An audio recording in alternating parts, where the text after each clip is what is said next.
straight up asked her, like, this is like the 9th person who was incredibly close to the president during his election and the campaign, who's been indicted for all these crimes. And you still see no connection. And she's like, yeah, they're all for other things, for money and being liars. That doesn't mean the president did anything. And it's like, what, do you think Mr. Rogers hung out with all these people? Like, no. Bad people hang out with bad people. Yeah. And then make excuses for people.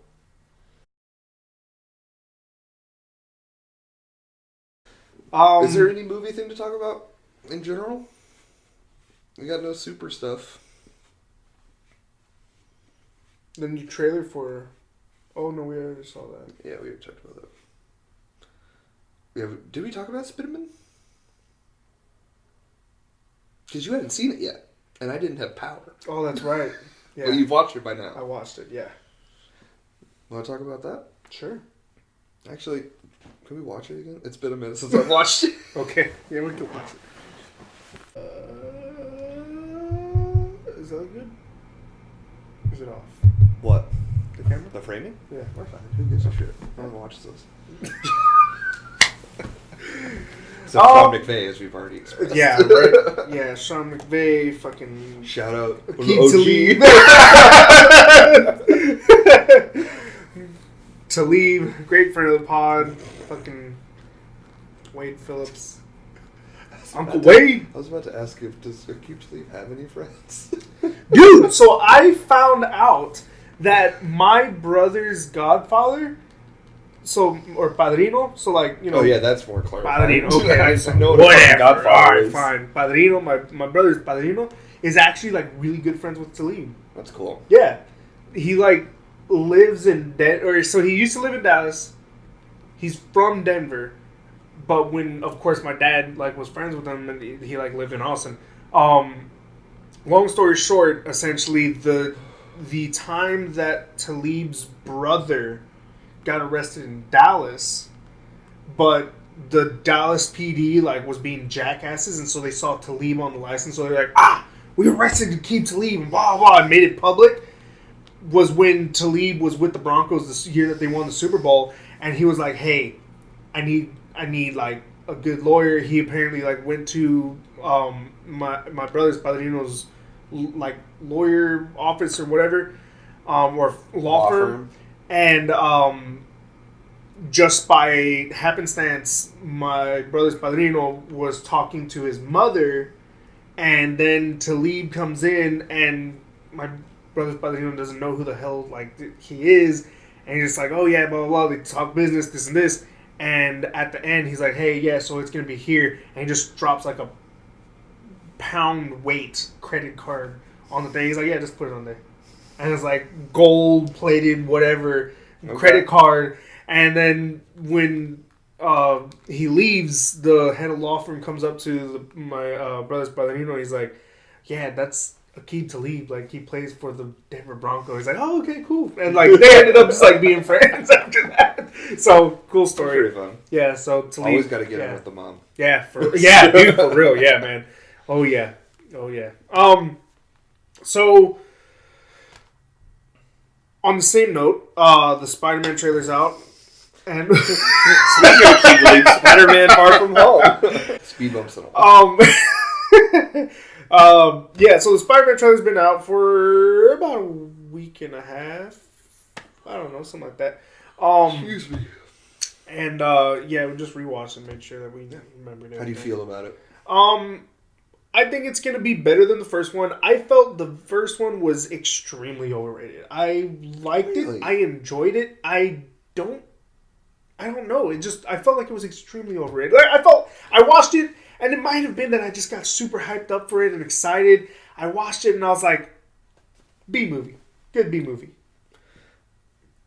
I rewatched the first two Sam Raimi Spider-Man like a couple years ago, like 2 years ago. And I'm never going to watch the Andrew Garfield ones ever again. Wait, oh, really? I thought... Really? They're bad. The first one's watchable. The first one's watchable. But, I mean, like, there's no value in watching it. Like, the Sam Raimi ones for, like, historical reasons are good work. like I have liked value the in watching second it? one. I feel the first one was like a B. Of the Sam Raimi? Yeah. Yeah, like the second one's like definitely the best one because Doc Ock is incredible in it. Like the first one's good. It's got a bunch of weird stuff. Did you? I saw this on a YouTube video. God, what the fuck is his name? I'm so sorry. There's an actor who had a role, like a cameo role, in all three of the Sam Raimi Spider-Man movies. He was the wrestling announcer. Oh yeah. What's his name? He's the guy from Evil, whatever. Yeah, Evil Ash Dead. vs. Evil Yeah, Dead. Ash vs. Evil. He's He's best friends with Mysterio in those movies. Yeah. I did not know that. Yeah. It was like a secret. It was like a secret thing that they were. Again, they were. Sony has for a very freaking long time been trying to do the Sinister Six, super long. And yes, that was ultimately the goal. It was like with this third movie, they were gonna have a very weird, wonky version of this Sinister Six. He was gonna be Mysterio. He plays like a maitre d' in that one. Yeah. He was gonna be Mysterio. There was gonna be a Carnage was gonna be substituted for Venom. Sandman, and then there was gonna be like some others or whatever. Scorpion. It's Shocker. Yeah, Shocker. I don't know. There's some others, but Terrible. nonetheless. I think so. Back to what the original thing was. I think that Spider-Man: Homecoming is probably the best of the Spider-Man movies. Up there with it's either that or Spider-Man 2. Yes, I was gonna say I would either say it's Sam Raimi's Spider-Man 2 or Homecoming. I think that like Spider-Man 2 came out like in 2003, so it's like hard to compare a movie like it's two movies that are CGIs, 14 years later. Yeah, different. So it's like you CGIs. almost have to do it from like a historical thing. It's like who's better, the Beatles or Beethoven? Like it's so different. Like it's still music, but like they're two different times in like the world. So like I think Homecoming was a lot of fun. I'm not gonna say like it was an amazing movie. But like it was a lot of fun. I think they did a really good job, and Tom Holland was incredibly charismatic and good. Yeah. I think this movie is gonna probably be. I feel like it's gonna be like Ant-Man, where like it feels the same as the first one. Like it's the themes are gonna be somewhat similar, and like it's gonna be just as good of quality. Like it's not. I don't think it has the potential to be like the best Marvel movie, and I don't think it can really tank because it's a Marvel movie. Like I think it's just gonna be a solid B plus movie like the first one was. I think it's gonna be better than the first one. I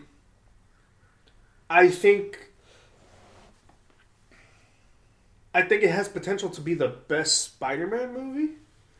I like Tom Holland as Spider-Man and as Peter Parker better than I do the others. It's so hard for when the secret identity and real person dynamic is crucial to the character to get somebody who can do both. Like, I can't think of a Batman that's been able to do both. So it's incredibly great that they Wait, found. Really? You don't think what's his name? Vulture? Keaton? Yes. I don't have an appreciation for the Keaton Batmans that everybody Really? else does. Like I think like they're fine. Keaton looks like he constantly has Botox when he's in the Batman suit. His lips are always so fucking weird. It takes me out of it. Like I can't. He doesn't do Christian Bale voice, but like it takes me out of it seeing his face in that dumb rubber suit. Like it's just a product of the times. Yeah. Like if I had been more into them when I was younger, I might have a greater affinity for Michael Keaton. But I don't know. His Batman is always just like somewhat comical to me. That's like, true. That's and true. in terms of Spider-Man, Tobey Maguire was a great Peter Parker because he was just some weird gangly dork. Yes. Even though he was 45. I was gonna say Like- my here's the thing. So for me, Spider-Man 2, when it came out, I was at least like old enough and aware to figure out that like, damn, he and Kirsten Dunst look really fucking old. They are not freshmen in college right now. really, really old. Like Kirsten Dunst was. I hated Kirsten Dunst as MJ. She was just and I'm not there. It's not because of body shaming or attractive or anything. It was just really weird because she looked really, really old, and they were trying to portray like 19-year-olds. Yeah. And I'm like, look, I understand, like, as far as maturity, there's, like, 15-year-olds, boys and girls who look like they're older.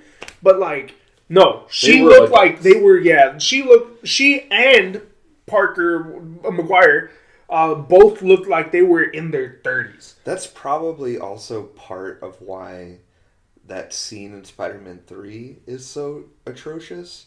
Where he's, looking like a scene guy and, like, dancing in the streets. Because it's not... some young 25-year-old is like trying a new style. It's like, jackwagon. No, this guy is hitting a midlife crisis and dyed his hair and is trying to like bang broads in the street. It's super weird. And I hadn't thought about the fact that Tobey Maguire looks so old. Yeah, part of that. But that's true. The youngest and the closest he ever looked to the age that he was trying to portray was the first movie. But even then, it was really that's weird. What I think about him as Peter Parker. Like, that weird kid when he's, like, just in high school and, like, has a crush on the girl next door. Like, he nails that. Yeah. And, like, even though he looks old, in Spider-Man 2, like, he's still, like, just a weird guy. Like, his Peter Parker works. His Spider-Man is, like, flat. He's MJ! Like, that's all it is. And Garfield, like, his Spider-Man was good because he was, like, quippy and, like, tried to do... there was more dynamics to it. But, I mean... Who the fuck thinks Andrew Garfield would have been a loser in school? Like, here's the thing. The other thing is with Andrew Garfield, angsty skater boy. No, look Garfield. Garfield looked the part. I'll say that Garfield looked the part. He was like young baby face. Yeah, I don't know. I think Holland is very successful at both his Spider-Man and his Peter Parker. Oh yeah, he fits the part. That's definitely going to be a plus in the movie, and I feel like this movie can be good if the biggest strength I think of Homecoming was how personal and small the movie was. Like, it wasn't some crazy end the world thing. It was Peter Parker's just figuring this out, has a crush on this girl, and trying to stop this guy who's like robbing people with crazy weapons, and and then it just happens that he is the guy who's the antagonist is this girl's dad, and he's like conflicted, and I don't know, he's 15, so he's getting boners for the first time. Like, it's real weird for him. It's a lot of changes. Is he a freshman in high school, or is I think he's a freshman, or maybe he's a sophomore or something. I don't know. He's still young. He's in high school. And so, like, even though it's, like, bigger because they're going to Europe and there's going to be CGI monsters in this one, which makes me worried with all the CGI. It always does. But, I mean, if they keep it somewhat personal Is it the same director? I don't think so. Okay. If they keep it personal, because it seems like there's going to be a team-up with Nick Fury, if they can make Jake Gyllenhaal's Mysterio a sympathetic character and give him an in with Peter...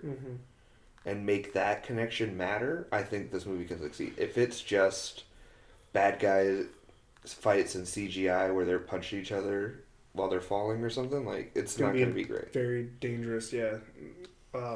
Tightrope they're playing. My concern for Mysterio is that they're going to play it kind of like the Electro from Amazing Spider-Man 2, where it's like he's real just bad. He's just this dopey guy, you know, and then by happenstance either gets powers or figures out how to do certain things, and he's going to be like, wow, like whatever. Well, isn't like the backstory that he's sort of like a failed magician and like never had success, so that he sort of uses his skills as a life of crime? So, I mean, he has to be somewhat of a loser. Yeah, but I think they're also going to do this where it's like he's looking for his big break. He's kind of like just a mediocre guy looking for his big break, and he's going to find... I think...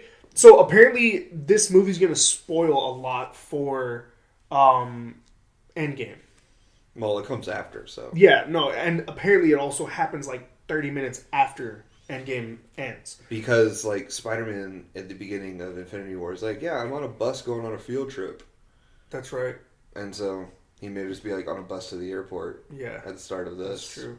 So, what I'm thinking is that, and if you look at, or if you like were able to notice a lot of what Mysterio does is very similar to the Time Stone and what Doctor Strange does. I was looking at that because I was looking at the iconography of, because like, you know, like when he does it, it's like symbols and stuff. Mm-hmm. They don't look the same. They don't look the same, but they're similar. Well, yeah, in that there's like shapes and green beams, but it's not like the hard like squares and intricate like Indian style circles. You're right. Yeah. No, like I think there's definitely going to be some, like, he's a magic user. So there's going to be some connection. Yeah, sorcerer. But it's not going to be like I have the Wanda Watum or something. Yeah, like, I think he's going to be. I think it's going to be having to do with something with the Europe. Are they in Paris or London? I don't know. I think it's London. Yeah, I think it's London because that's where that place was, where the river is. I think that's like where close to Big Ben is, maybe. Okay, because if it's in London, there is a Sanctum Sanctorum in London. That's what I was about to say. They're gonna be close to the Sanctum Sanctorum. Yeah. Okay. So that's something to keep an eye on. Yeah. This is also kind of like a small theory / tangent for the Doctor Strange number 2. Oh. What in the wide, wide world of sports is going on here?